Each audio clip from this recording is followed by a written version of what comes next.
Welcome back दोस्तों। तो कैसे हैं आप सब। आज हम फिर अधूरा वेब सीरीज के पार्ट 2 को एक्सप्लेन करेंगे। दोस्तों अगर आपने हमारा पहला पार्ट नहीं देखा है तो पहले वो देख लीजिए, फिर जाके आप यह देखिए, तब जाके आपको ये समझ में आएगी। तो चलिए दोस्तों, हम वीडियो को ज्यादा देर न करते हुए शुरू करते हैं। हमने पहले पार्ट में अभी तक देखा था कि स्कूल के बाहर स्टूडेंट और 2007 के बैचमेट दिखाए जाते हैं जो कि बैठ के बच्चों की पोएम सुन रहे थे। फिर हमको सुरेश को दिखाया जाता है जो कि क्लॉक टावर पे खड़ा हुआ था और उसके गले में रस्सी का फंदा फंसा हुआ था और वो उधर से ही कूद जाता है। वो सीन बहुत ही भयानक था और सारे बच्चे देखकर उसे डर जाते हैं और उनकी चीख निकल जाती है और उसके दोस्त भी बहुत ज्यादा डर जाते हैं। और अब हम आगे पार्ट 2 में देखते हैं। जब रात को अभिराज स्कूल लौटता है निनाद के घर से और तब उसको पता चलता है कि सुरेश अब नहीं रहा। अभिराज अपने दोस्तों से बात ही कर रहा था कि ये सब कैसे हो गया। तब उसकी बॉडी पुलिस मॉर्टम के लिए लेके जा रही थी और तब अभिराज सुरेश के पॉकेट में वो वही चीज देखता है जो कि 15 साल पहले सुरेश ने निनाद के ऊपर फेंका था। ये सब कुछ देखकर अभिराज के पैरों तले से जमीन खिसक जाती है और उसके हाथ पैर भी कांपने लग जाते हैं। फिर हम देखते हैं जिस दिन वो कुत्ते के बच्चे मरे थे असलियत में उसके साथ क्या हुआ था। वेदांत की अचानक से नींद खुल जाती है और वो अपने सामने एक सड़े गले भयानक से दिखने वाले इंसान को देखता है। वो वेदांत को अपने पीछे पीछे डीन व्यास के हॉस्टल की तरफ ले जाता है और अचानक से वेदांत की नींद टूट जाती है और वो अपने सामने किसी को भी न देख पाता है। तभी लाइट जलने बुझने लगती है और जोर जोर से आवाज आती है, वेदांत मैं तुम्हारी मदद करूंगा, बदले में तुमको भी मेरी मदद करनी पड़ेगी। तब वेदांत डर के मारे हाथ में एक रॉड लेता है और टीन के शल्टर के नीचे जाकर छिप जाता है और उसके साइड में छोटे छोटे बच्चे, कुत्ते के बच्चे, उन माँ आती है और वेदांत के ऊपर भौंकने लगती है। उसको देख के वेदांत बहुत ज़्यादा डर जाता है और अचानक से निनाद की आत्मा उस कुत्ते को मार देती है और उन कुत्ते के बच्चों को भी मार देती है। वेदांत अब खून से लथपथ था और उसके सामने निनाद की आत्मा आके उसका हाथ पकड़ती है और बोलता है, वेदांत आज से तुम और मैं एक हैं। और वो आत्मा और किसी की नहीं निनाद की होती है और वो 15 साल से छिपी हुई राज का बदला वेदांत के शरीर को अपडेट करके लेगा। फिर हम एक पुलिस अफसर को देखते हैं जो कि नए डीन से बात कर रहे थे, मैं सब कुछ संभाल लूंगा, स्कूल का रेपुटेशन 15 साल भी पहले बचाया था, अभी भी बचाऊंगा। तब डीन व्यास मेरा ख्याल रखते थे, अब तुम रख लेना। और फिर हम देखते हैं सारे बैचमेट बोल रहे थे, सर हमको घर जाना है वापस। और डीन बोल रहा था, थोड़ा इन्वेस्टिगेशन होगा फिर आप लोग जा सकते हैं। तब पार बोलता है, ये नियम सिर्फ हम लोगों के लिए है, ट्रस्टी तो बाहर जा सकते हैं ना। फिर हम देखते हैं देव मालविका और रजत स्कूल से बाहर निकल रहे थे और रास्ते में जाते वक्त रजत बोलता है, सुरेश के साथ ऐसा कैसे हो गया देव, तुम्हें क्या लगता है। देव कुछ बोलता उससे पहले ही उसकी कार खराब हो जाती है और फिर से उनको स्कूल लौटना पड़ता है। और उस तरफ अविराज सुप्रिया से मिलता है और बोलता है, 15 साल पुरानी चिट सुरेश के पॉकेट में कैसे आया जो उसने निनाद पे देखा था। और वेदांत का मुझसे इस स्टेज पे बोलना, मैं वापस आ गया हूँ, कोई ना कोई लिंक तो जरूर है। तब सुप्रिया बोलती है, शायद सुरेश ने फिर से फ्रैंक आना शुरू करने की सोचा होगा, इस वजह से उसके जेब में चिट रह गए होंगे और वेदांत ने ऐसे ही बोल दिया होगा, ये तो जनरल सपोर्ट है, कोई भी बोल सकता है। तब अभिराज बोलता है, सारे सवालों का जवाब गलत नहीं होता, कुछ तो है जो स्कूल वाले हमसे छिपा रहे हैं। निनाद स्कूल में से अगर निकला तो घर क्यों नहीं पहुंचा और वो लेटर उसने क्यों लिखा जबकि उसके दादाजी बीमार हुए ही नहीं थे। और स्कूल वाले उसके दोस्तों को अब तक क्यों नहीं बताया कि 15 साल से निनाद मिसिंग है। और अचानक कुछ व्यास का स्कूल का डीन बन जाना, पुलिस का केस जल्दी दबा देना, तुमको क्या लगता है ये सब कुछ नॉर्मल है। तुम सुप्रिया बोलती है, वेदांत की तबीयत भी सही नहीं है। फिर हम रात को देखते हैं मालविका अविराज को बोलती है, तुम चिंता मत करो, हम जल्दी इधर से निकल जाएंगे। जो भी हुआ सुरेश के साथ हम सब लोग परेशान हैं। मैं तुमको सच बताऊं, मैं रियूनियन में सिर्फ तुमसे मिलने के लिए आई थी। 15 साल से मैं ये सोच रही थी हम लोग साथ होते। और ये बोल के अविराज का हाथ पकड़ लेती है। फिर बाहर पार्थ अविराज को बताता है, जिस स्कूल की लास्ट डे में मैं हॉल के मेन गेट पे था, जब उधर निनाद आया था, मैंने उसको कहा कि मेरा ड्रम ठीक करने में उसकी मदद कर दे। तब वो बोल रहा था, मेरे पास अभी टाइम नहीं है, मुझे असेंबली हॉल के तरफ जाना है। तो अविराज बोलता है, वो तो असेंबली में आया ही नहीं, तो वो गया किधर था। और वो देव से पूछता है, तुमने भी तो लास्ट डे में बंद किया था, तुमने क्या निनाद को देखा था। तब देव बोलता है मैंने उस दिन उसको नहीं देखा और तुम गिल्ट में मत रहो, तुम्हारी जगह कोई भी होता तो वो भी ऐसा ही करता और किसी को भी अगर पता चलता कि उसका बेस्ट फ्रेंड गे है, वो भी स्कूल के लास्ट डे में, तो कोई भी एम्बेरस फील करता। तुमने जो भी किया उसमें तुम्हारी कोई गलती नहीं है, वो नेचुरल था।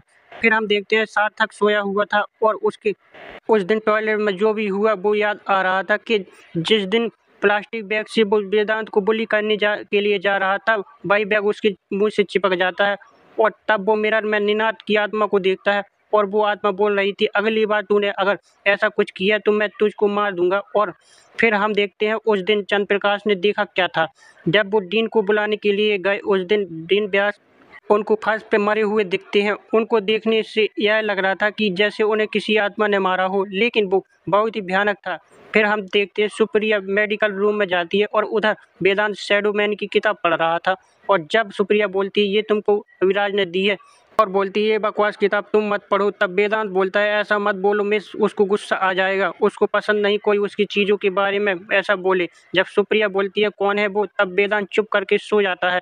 फिर हम देखते हैं स्कूल में सीबीआई की गाड़ी आती है। सूर्य सिंह सेलिब्रिटी था, इसलिए मीडिया ने जोर शोर से गवर्नमेंट पर प्रेशर बनाना चालू कर दिया, इसलिए गवर्नमेंट को सीबीआई की केस हैंड ओवर करना पड़ा था। और तब सीबीआई अफसर अविनाश डीन के रूम में जाते हैं और बोलते हैं ये चीज हमको सुरेश के पॉकेट से मिला, जिसमें लिखा हुआ है होमो मतलब गे, टोंट्री एक्सेट्रा, मतलब आप समझ रहे हो, सुसाइड करने में उसको मजबूर किया गया। तो पुलिस अफसर बोलता है ये क्लियर कट सुसाइड का केस है, हमको इसको कॉम्प्लिकेटेड मत करो। तो अविनाश बोलता है सिंपल केस तो ये भी नहीं है कि कैसे एक एसआई एसएसबी बन जाता है रातों रात। अब उन दोनों को रोकते हुए डीन बोलता है हम पूरा कॉपरेट करेंगे, स्कूल के बच्चे भी हैं, आप उस हिसाब से इंट्रोग्रेट कीजिएगा। फिर हम देवी प्रसाद को देखते हैं जो कि स्कूल का बहुत पुराना प्यून होता है और उसका खुद का खाने का बिजनेस होता है और वो स्कूल में भी फूड सप्लाई करता है।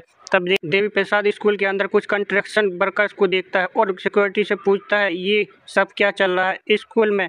तब सिक्योरिटी बोलता है डीन व्यास के हॉस्टल के पीछे जो जंगल है उसको काट के सीनियर के लिए रेस्ट रूम बनाया जाएगा। ये बात सुन के देवी प्रसाद को शाम सूझ जाता है और दूसरी तरफ देव डीन को बोल रहा था ये क्या मजाक चल रहा है, हमको अभी ये बोला जा रहा है कि केस ना सॉल्व होने तक हमको इधर रुकना पड़ेगा। तब अविनाश बोलता है सर ये हाई प्रोफाइल केस है तो सर आपको यहाँ रुकना पड़ेगा। देव ये बोल रहा है हमारे डिपार्टमेंट में पोस्टिंग हम ही कराते हैं, मैं मेरे लॉयर को कॉल करूँगा और आज रात मैं इधर से निकलूँगा, और ये बोल के उधर से निकल जाता है। देवी प्रसाद देव और पार्थ से मिलता है पर देव उसको अवॉइड करके चला जाता है और तब पार्थ बोलता है तेरे पैर को क्या हुआ। वो तब बोलता है सर सीढ़ियों से गिर गया था, अब बच्चे रोग सही है ना, मैं आप लोगों के लिए खाना लाया हूँ और उसके साथ दारू भी। और रात को जब सारे बच्चे मेज में बैठ के खाना खा रहे थे तब सार्थक को अचानक से उसके कानों में कुछ खुसखुसाने की आवाज़ आती है। फिर वो अपना प्लेट पकड़ता है और उसके ना चाहते हुए भी जोर जोर से वो अपना हाथ टेबल पे मारता है, उसको पेन हो रहा था और वो जोर जोर से चिल्ला रहा था। तब सारे बच्चे तो डर जाते हैं पर वेदांत उधर बैठ के खाना खा रहा था। तब उधर सुप्रिया आती है और माहौल को देखते हुए वेदांत को अपने साथ खुद के हॉस्टल में लेके जाती है और ये बोलती है स्कूल के पनिशमेंट रूम से अच्छा तुम इधर रहो। तब वेदांत बोलता है ये कौन है मिस। अब सुप्रिया बोलती है ये मेरा बेटा है। फिर वो वेदांत के सामने कार्टून चला देती है और वो किचन में काम करने के लिए चली जाती है और अचानक से सुप्रिया को बच्चे की रोने की आवाज़ आती है और जब वो आवाज़ को फॉलो करते हुए बाथरूम की तरफ जाती है तब उसको बाथ टब के अंदर एक छोटा बच्चा डूबा हुआ मिलता है। तब उसको पीछे से वेदांत बुलाता है और कि मिस बाहर कोई आया है। बाहर अविराज था, वो सुप्रिया से बोलता है तुम ये क्या कर रही हो, वेदांत और मेरे साथ जो कुछ हो रहा है वो सब कुछ मेरे और निनाद से जुड़ा हुआ है, तुम वेदांत के साथ सेफ नहीं रहोगी। तब सुप्रिया बोलती है वो छोटा बच्चा है वेदांत, तो इस हालत में मैं अकेले नहीं छोड़ूंगी, तुम इधर से चले जाओ। फिर पार्थ अविराज को बोलता है देवी प्रसाद से मिला वो साला अभी पियून से बिजनेसमैन बन गया। अविराज बोलता है कौन है। तब पार्थ दोस्त बोलता है और यार कभी तू छुट्टियों के घर नहीं गया, वो ही तो सबको यहाँ करता था, लोकल गार्डियंस के घर में छोड़ने से लेके बस का टिकट कराने तक सब कुछ तो वही करता था। तब अविराज बोलता है किधर है वो, और अविराज देवी प्रसाद से मिलता है और पूछता है तुम तो याद है ना, क्या स्कूल के लास्ट डे में तुमने निनाद का बस का टिकट कराया होगा। तब देवी प्रसाद बोलता है मुझे तो ठीक से याद नहीं है, पर हाँ उसका टिकट कोच व्यास ने कराया था, मेरी तबीयत खराब थी और मैं घर में ही था, और ये बोल के उधर से चला जाता है। फिर हम रजत को देखते हैं जो कि पार्थ को सॉरी बोल रहा था और ये बोल रहा था मैंने और सुरेश ने स्कूल डेज में तुमको बहुत सारी बुरी तरह से बुली किया था यार, तू सुरेश की तरह मुझे भी मत मार देना। देव बोलता है बेहद रजत तुमको ज़्यादा चढ़ गई है, वैसे भी हम सब बहुत परेशान हैं। तब रजत बोलता है तू कहाँ का दूध का धुला है, तूने ही तो लास्ट डे में निनाद को बहुत बुली किया था। तब देव को रिस्पॉन्स ना देके उधर से चला जाता है और उसके पीछे पीछे तब रजत और अभिराज भी जाते हैं और रजत अभिराज से बोलता है जब तुम्हारे साथ निनाद का झगड़ा हुआ था तुम तो उधर से चले गए थे और मालविका अपनी डेट खराब होने पे जोर जोर से रो रही थी।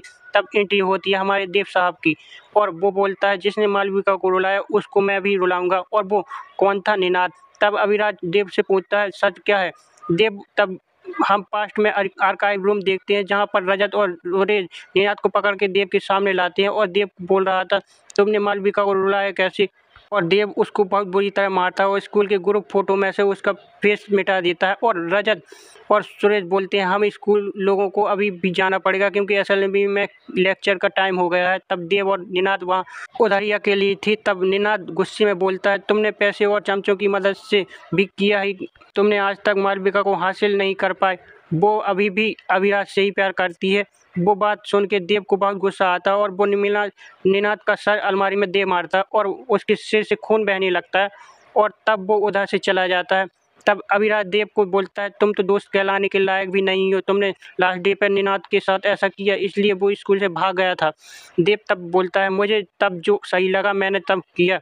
तब वो अपने रूम में चला जाता है। रात को सुप्रिया वेदांत के रूम में जाकर देखती है तो वो रूम में नहीं था। तब वो अभिराज को कॉल करती है और अभिराज तब खुद के हाथ में मार्क को देखकर निनाद के स्कूल के डॉक्यूमेंट के मार्क से कंपेयर कर रहा था और वो स्कूल बिल्कुल सेम थे। अभिराज सुप्रिया की बात सुन के स्कूल के रोड पर पहुंचता है और उसको डीन व्यास के हॉस्टल से लाइट जलती हुई दिखती है और उधर जाके वो देखता है रजत बिल्डिंग के ऊपर खड़ा हुआ था। रजत को वो जोर जोर से बुई बुला रहा था और रजत को देखते हुए ऐसा लग रहा था कि उसको किसी ने हिप्नोटाइज करके रखा है और अचानक से पूरी बिल्डिंग टूट जाती है और रजत गिर के उसी उधर ही मर जाता है। और अगले दिन उधर सीबीआई और पुलिस की टीम आती है और रजत की बॉडी को लेकर उधर से ले जा रही थी और अभिराज को बोल रहा थे कल तुमने रात को क्या क्या देखा। और तभी अविनाश को एक ऑफिसर बुलाता है और बताता है सर इधर और एक बॉडी मिली है और सब लोग मिट्टी को साफ करके लगते हैं। वो बॉडी पूरी कंकाल में बदल चुकी थी और वो बॉडी स्कूल यूनिफॉर्म पहने हुए थी।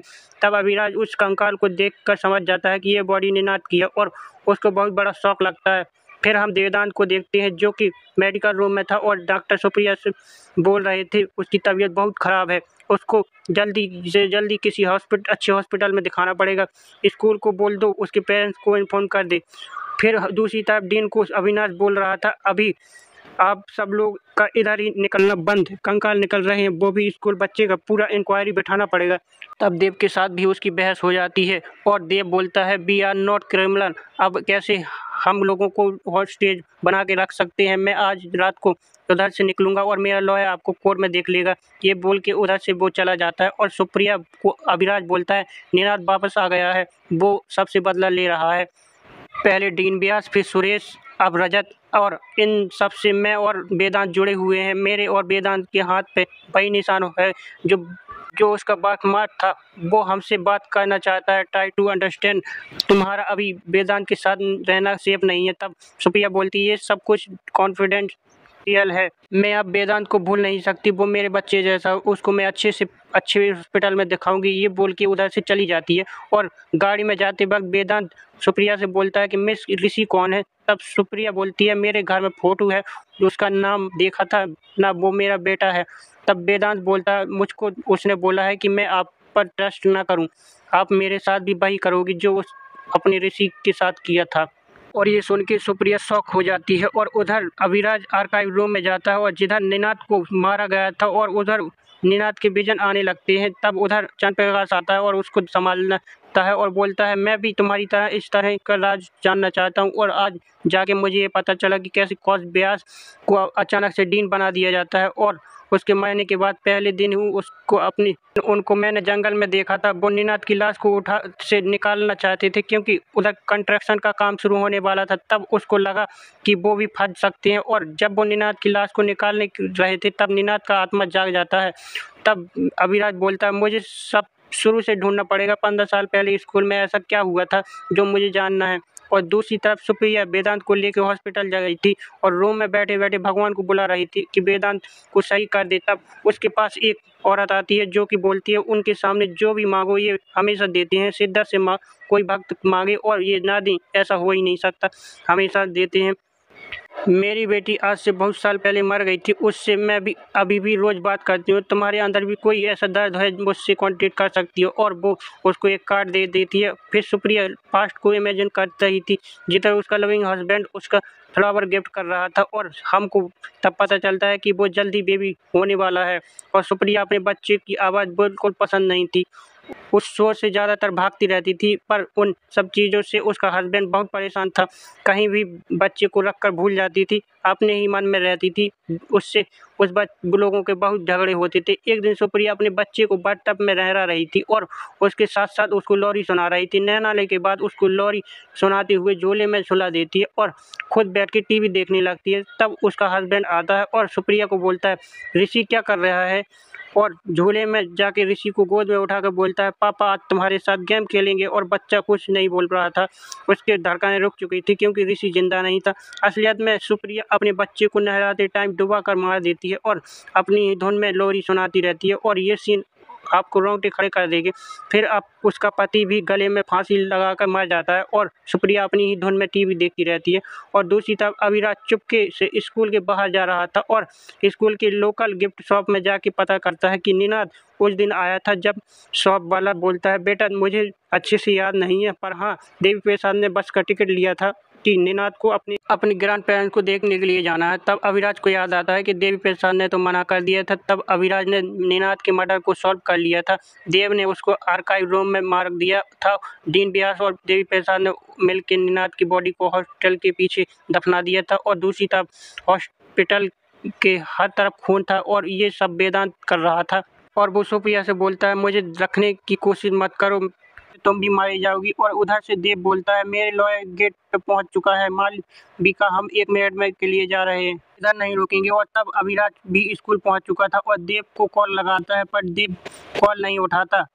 और कॉल को देव को वो गेट की तरफ जाते हुए देख के ये बोलता है देव सच कबूल कर लो, तो तुमने ही निनाद को मारा है और तू अगर गेट के बाहर गया तो ना तुझे मार देगा। देव उसकी कोई बात नहीं सुनने को राजी नहीं था। और फिर देव का लॉयर स्कूल के अंदर आता है और वही डीन व्यास की तरफ वो भी मार जाता है और बाहर पुलिस वाले भी मरे पड़े थे। ये सब देखकर सारे लोग डर जाते हैं। फिर हम लोग रूम लॉक कर रहे थे और मालविका बोलती है मुझे बाहर जाना है देव के पास।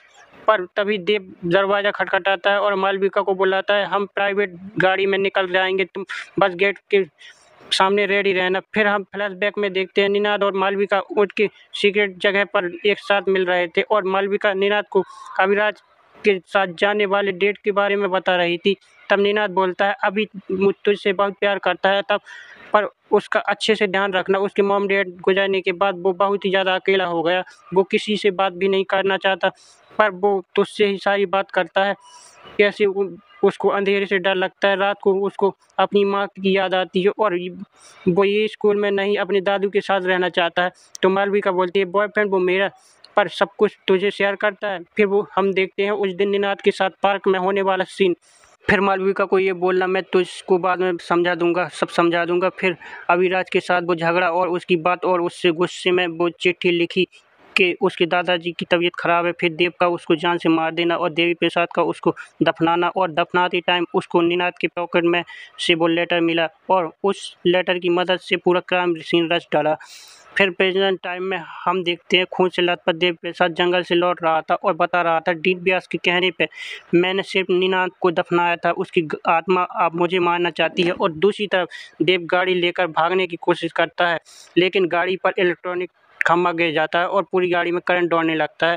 ठीक डीन व्यास की बाकी पुलिस वालों की तरह देव भी तड़प तड़प के मर जाता है और उसके पीछे वेदांत खड़ा हुआ था। अगले सीन में अविनाश निनाद के सारे सामान को बॉडी के साथ ही जो मिला था वो अविनाश को दे देता है और बोलता है कि इसकी शुद्धि करा लेना और निनाद की आत्मा की शांति के लिए क्रियाक्रम करा लेना।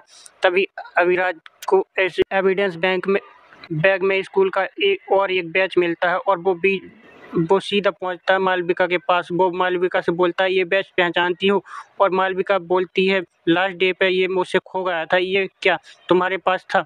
तब अभिराज बोलता है ये मेरे पास नहीं, निनाद के पास था। तब मालविका ये सुन के डर जाती है। तब अभिराज बोलता है देव ने तो निनाद को आर्काइव रूम में मारा था, तो उसकी बॉडी को जंगल के में कैसे ले जा गया किसी की नज़र से मैं आए बिना? देवी प्रसाद ने ये क्यों कहा? उसने निनाद की बॉडी को वहीं पुल के नीचे से उठाया था, जो कि तुम दोनों का सीक्रेट प्लान था। अगर देव ने उसको आर्काइव रूम में मारा था तो पोस्टमार्टम रिपोर्ट के हिसाब से उसका सर्कल कल कैसे टूट गया था?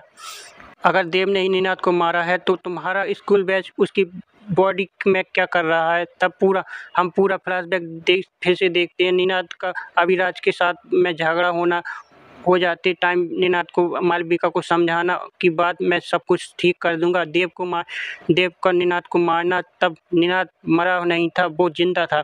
वो मालविका से मिलने के लिए गया था और मालविका को जाके बोलता है तो उसने ये डेट खराब कर दी। मालविका ने पूछने पर बताती है ये हालात उसकी देव ने की है। और निनाद तब ये भी बोलता है लास्ट डे ऑफ स्कूल था, इसलिए मैंने मन की बात आज मैंने अभिलाष को बता दी। तब वो मालविका बोलती है तुम दोस्त नहीं दुश्मन से भी बदतर हो, मेरे बॉयफ्रेंड के साथ ही मेरे पीछे अलग। अगर तुम होमो हो पहले दिन से ही तुम अभिराज को बता देते तो वो तुम्हारे साथ दोस्ती ही नहीं रखता। और ये सब कुछ बोल के निनाद को बहुत ही गुस्सा आ रहा था और वो बोलता है एग्जैक्टली मुझसे सब कुछ शेयर तो करता है, अपने प्रॉब्लम अपनी सीक्रेट तुमको तो उस लायक ही नहीं समझता। उसको अमेरिका जाके बहुत अच्छी गर्लफ्रेंड मिल जाएगी।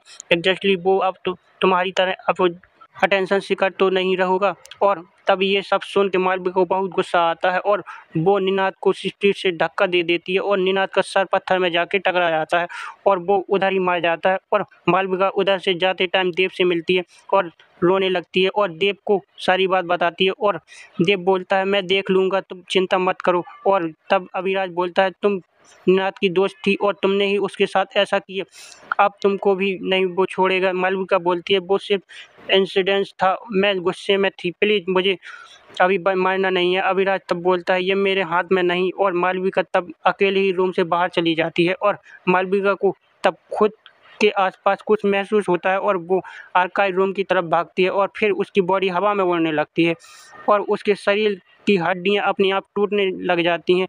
तब उसकी आवाज़ सुन के अभिराज भागते भागते आता है और आते ही मालविका को हवा में झूलते हुए देखता है और मालविका का शरीर फ्लोर पे गिरता है और देखते ही देखते पूरा फ्लोर टूट जाता है। मालविका गिरकर मर जाती है और अभिराज तब अपने सामने निनाद को देखता है और बोलता है मुझसे जो भी गलती हुई मुझको माफ़ कर दो, पर उस बच्चे को वेदांत को छोड़ दो, वो छोटा है, नादान है, उसके बदले चाहो मुझे मार दो। तब हम निनाद और अभिराज के कुछ अच्छे मूवमेंट देखते हैं और वेदांत भी ठीक होने लगा था और उसके हाथ से वो निशान भी मिटने लगे थे और अविनाश डीन को बोल दे रहा था ये सिलसिला तब तक नहीं रुकेगा जब तक बच्चे एक दूसरे को बुली करना नहीं छोड़ेंगे। और सुप्रिया तब वेदांत को बाय बोल देती है और वेदांत अपने माँ बाप के साथ चला जाता है और अविनाश बोलता है मैं तो अभी अमेरिका जाऊंगा, तुम किधर जाओगी? तब सुप्रिया बोलती है मैं कुछ दिन ऊटी में रुकूंगी, मम्मी पापा के घर चली जाऊंगी, फिर हम देखते हैं। अविनाश फ्लाइट में चढ़ता है और दूसरी तरफ सुप्रिया वही लेडी के पास गई थी जो कि उसको हॉस्पिटल में मिली थी। वो सुप्रिया को बोलती है ऋषि का कोई सामान लाई हो और फिर वो प्लंचिट करके ऋषि को बुलाने लगती है और अचानक से उसका गिलास दीवार में टकरा कर टूट जाता है और सारा रूम कांपने लगता है और लाइट भी जल बुझ रही थी। तब वो बोलती है ऋषि क्या तुम मुझसे नाराज़ हो? जब ये ज़्यादा होने लगता है तब सुप्रिया से बोलती है ये ऋषि नहीं, तुम किसको बुला रही हो? तब अचानक से सब रुक जाता है और सुप्रिया जब आँख खोलती है तो उसकी आंखें की पुतलियाँ काली पड़ चुकी थी और फ्लाइट में तब अभिराज के पास कॉल जाती है और सुप्रिया बोल रही थी मुझे बचा लो अभिराज, ये मुझे मार देगा। और फिर फ्लाइट की भी लाइट ब्लिंक करने लगती है और इधर ही मूवी की कहानी खत्म हो जाती है। तो दोस्तों आपको इस वेब सीरीज का एक्सप्लेनेशन कैसा लगा हमें कमेंट्स करके ज़रूर बताएं। साथ ही हमारे चैनल को सब्सक्राइब कर लें ताकि आपको हमारे नए नए कंटेंट मिलते रहें। बाय बाय, हम मिलेंगे नेक्स्ट वीडियो।